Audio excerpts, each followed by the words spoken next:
ডিজাইনের একটা কাপড় লাগবে, তুমি শুনেছো? আরে নাসিমা, তুমি জ্বালায় তো না। তোমার এই চাহিদা পূরণ করতে করতে আমার জীবনটাই শেষ। তোমার খালি কি শৌখিন কাপড়, এই ডিজাইনওয়ালা কাপড়, আর এইগুলো কাপড়ের অনেক দাম হয়, তুমি জানো না? আর আমার ইনকামই বা কত?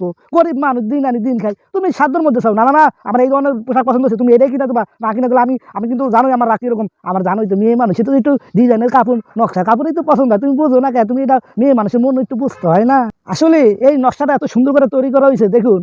এটা হচ্ছে মূলত চীনের দেশে মূলত এটা তৈরি করা। আর চীনের দেশের মেশিনগুলো এত আধুনিক, এত আধুনিক প্রযুক্তি ডিজিটাল মেশিন হয়ে থাকে, তার নকশাগুলো খুবই সুন্দর সুন্দর করে ফুটিয়ে তোলে। এবং আমাদের বাংলাদেশের প্রেক্ষাপটে যেই নকশার মেশিনগুলো আছে, বিশেষ করে এমব্রয়ডারি, দেখুন সেগুলো যে নকশাগুলো করে ভাই, সম্পূর্ণটা হচ্ছে বাংলা।